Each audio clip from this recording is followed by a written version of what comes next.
music, but that's okay. Hello again, and welcome to another episode of the Fun Fans Podcast. I'm your host, James Dillard.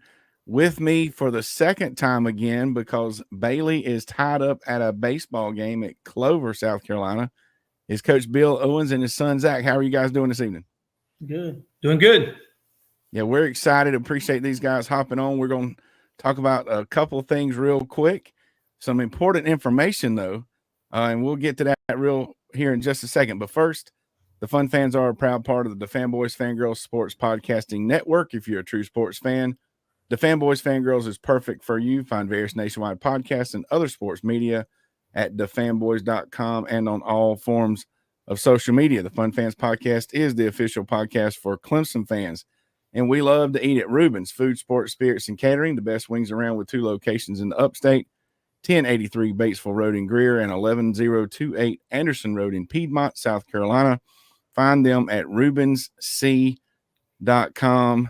It is simply a great place to eat for sports fans. All right, the first topic tonight, I'm going to debrief kind of some stuff that's going on, and then the three of us will just share our opinion because this is what a lot of the sports talking heads have been talking about. But recently, Dartmouth basketball team voted to unionize. That kind of getting a little ahead of themselves, but we can talk about that in a minute. The National Labor Relations Board recognized and defined college athletes as employees a few months ago, but this is all, that part's all held up in court. And the NLRB is notably, what should be noted is it's an independent federal agency. It's not like a governing body of all schools. It only has any jurisdiction with private institutions. So what does all this mean? The definition of college athletes being employees is expected to go all the way to the Supreme Court. And this is interesting. Doing my little bit of research, this isn't the first time this come up. In 2015, the NLRB blocked a vote by Northwestern's football players to unionize. Do you remember that, Coach?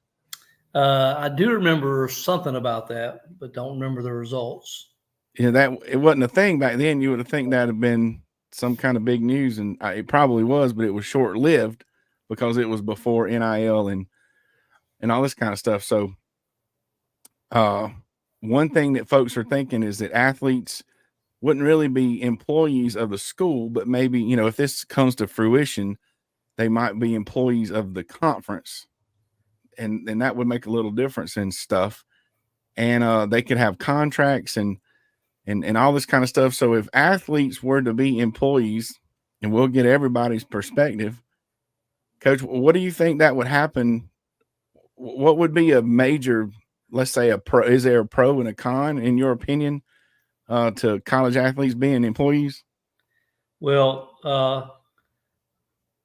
there's several different perspectives there. One, I look at it as a fan, and I think college football is so much fun to watch. The pageantry, going to college basketball game, baseball game, and when you start paying employees, it changes, or paying them to play, it changes a lot of aspects. There's so many questions that nobody knows the answers to, like all these guys that are opting out of going and playing in bowl games or postseason events. Do they get paid at the end only if they fulfill their contract? And I'm kind of like Coach Sweeney when all this started.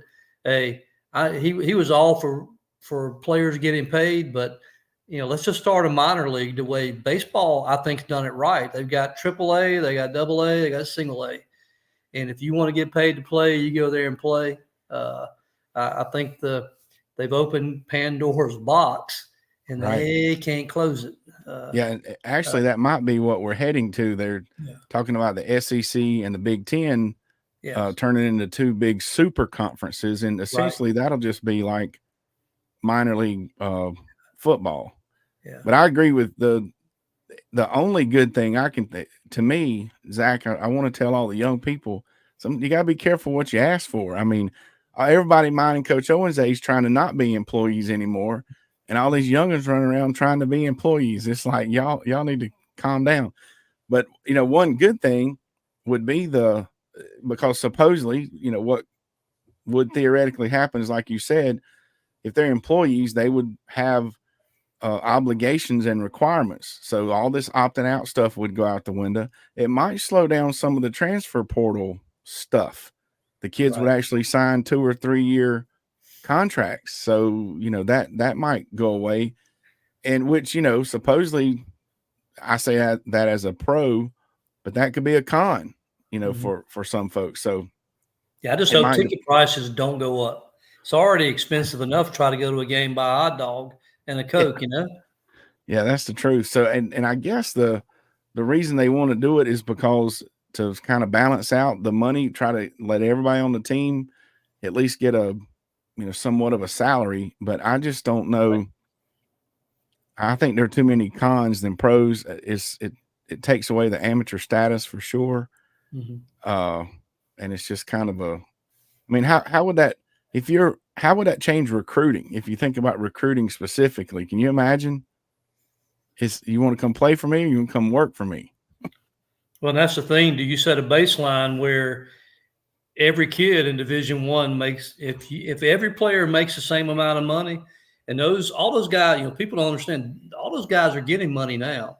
They're Right. getting stipends, they're getting their food money. They're not there's none of them going without money.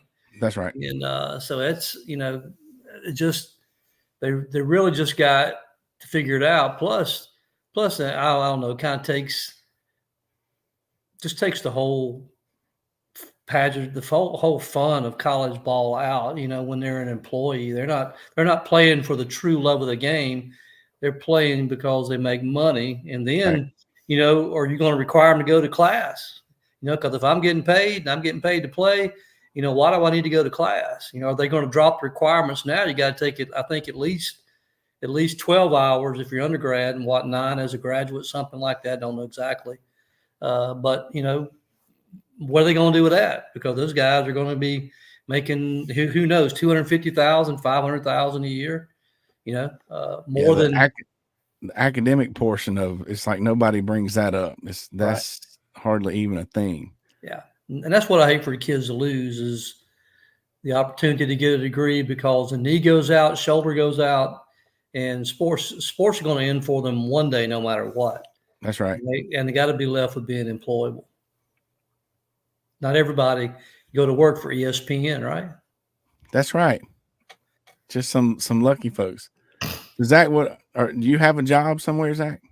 No, no, No, you don't. You don't. You're not an employee yet. So not yet. it's. I'm telling you, somebody is talking to these kids. They're probably making money themselves. Some agent, some company, and I think they're biting off something that they don't realize that they're getting into. But I think it would definitely, if they're going to do this, they do need to go to the super conference. But my wish would be is the other schools would kind of go back to the old way. So it would have some good old fashioned, you're having to get paid under the table and kind of football. It's always gone on. Yeah. And Yeah. let the other schools, and whether Clemson's grouped in with one or the other, I guess at least we would know where we stand, but let the other schools that have all this, it's going to create a have and have not. People think they're doing something that's fair and across the board, but it really just turns into more, it increases the gap between the have and have nots. And people don't realize that, but Right. anyway, they're definitely jumping the gun, forming a union. They want to form a union, and they're not employees yet. So I thought that was kind of odd, but we'll see what happens there. And that brings up a whole nother, there's some states, you go state by state, and the labor laws are different. Right. So it's a Well, big old, then you also got fringe benefits have got to be paid.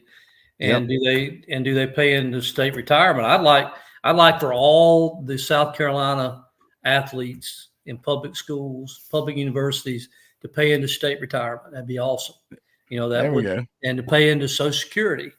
So maybe there are some pluses to it.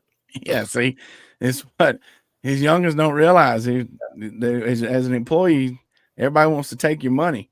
You ain't gonna see but about 65% of it. There you So go. Welcome yeah, to the real world. yeah, good luck with that. All right, but what needs no luck, right, is our Clemson basketball team tonight. And this is where I know Zach's got something to say about that. Clemson tips off at 9:30 here in about 45 minutes against Boston College. We got that first round bye. Boston College, they're tired, right? What do you think it's going to take for Clemson to win tonight, Zach? Put PJ Hall in the paint. It's it. It's like run the ball, right? That's like fans in the football game saying run the ball. Put him in the paint. He rarely misses threes too. So I mean, he rarely misses down low, right? And if he's hot, he can hit the three. And that's if he does miss, he gets fouled. He's good at getting fouled. So what if that's always the answer? I think no matter what, but we'll get on a run of shooting 3-pointers, and it seems like we get addicted whether we're making them or missing them sometimes. So hopefully they'll remember to get it to PJ in the paint. What about, did you watch Boston College play against their other game? I did not. I'll tell you. So they're pretty scrappy. You talking about fouls? There could definitely be some fouls going on tonight. I just think that it's going to be like the whole season has been. If we're hitting our shots, we're going to probably win the game. If we're hitting our shots and they're not, we'll probably win by a good margin. But if we're not hitting our shots and they're hitting theirs, that's you live by the three, die by the three. Seems like what's been going on this season. So anything else? I mean, to me, they got to win turnover battle. The close games I've seen them lose, they've had some horrendous turnovers down the stretch. That's true. Just take care of the ball. Don't fumble the ball away, right? Don't fumble. That's right. It's Really a lot hard. like football. The one thing I'm thinking about, so some folks have been not happy with the team and they win some and lose some, and we should be better. I'm thinking maybe Brownell has put together a better tournament team, because the past couple of years, even though we're not making, like we went to the NIT and got beaten to, I think, first round. There's something about college basketball. You don't have to win all the games in the season, but if you have a good tournament team and there's just something different, I don't know what it is. I'm not this is where we miss Bailey. He probably could tell us about the big difference in a good tournament team and a regular season team. But maybe this year we've got a good tournament team. And if we don't, we just like every other year. It's going to be over really quick for a lot of people, I'm afraid. Yeah. So y'all going to stay up and watch the game? A little bit of it. Yeah, very little. Well, either way, we'll definitely be pulling for Clemson, and we're excited about, the weekend of basketball and then getting into the big dance. A couple of other things just to point out, and I'm sure you guys have been watching. Me and Bailey are getting excited about the UFL. Some spring football is coming. Mm-hmm. We picked a team to pull for, and I picked the Houston Roughnecks. I mean, how can you not pull for a team called the Roughnecks? And Bailey picked the Arlington Renegades, and they play April 21st. So we've got that date on our calendar. Just want to let all the fun fans know, I sent an email to the people that joined our bracket last year. We're going to put a link to once the NCAA tournament is out there, we're going to have a bracket, and the winner of our bracket will be we'll get a sample pack of W's. So that'll be the winner, the prize for the winner this year. So that's going to be fun. That was fun last year. And that's open. If you got the email, share it with your friends. If you see the link, share it, and just throw some teams in there. It'll be something to keep up with, and that'll be fun. And Clemson's spring football game is April 6th. Y'all thinking about going to that? Probably. Yeah. Oh, yeah. Yeah, that'll be sometimes it's kind of cold. You never know. Mm-hmm. But it feels like football at the spring game. And it's definitely fun to see them play, because they kind of go at it, other than the ones wearing the green pennies at that game. So that was pretty cool. So, all right, that's it for tonight. We'll tell Bailey that it took two people to take his place. And hey, I want to give a shout out to Bailey. And I don't know if I was supposed to know this, but I saw it on social media. We all came back from the conference this week in Charleston, and Bailey was chosen as 5A Athletic Director of the Year. Oh. in the state of South Carolina. So shout out to the Fun Fans host, Bailey Jackson, and his much deserved accomplishment. That's where he's working right now at a Clover baseball game. But we hope everybody enjoyed the show. We appreciate Coach Owens and Zach coming on here and joining us. And we appreciate everybody listening. We're sorry we missed our show on Sunday. Too much traffic getting down to Charleston, but we'll be back this coming Sunday with a brand new show and all the recap of the ACC basketball and all the other sports. But for tonight, on behalf of the Fun Fans Podcast, J Thriller Entertainment, the Fanboys Fangirls Podcast Network, and the Owens family. See you guys. Thank you again for having us on. Appreciate it. Thanks for listening.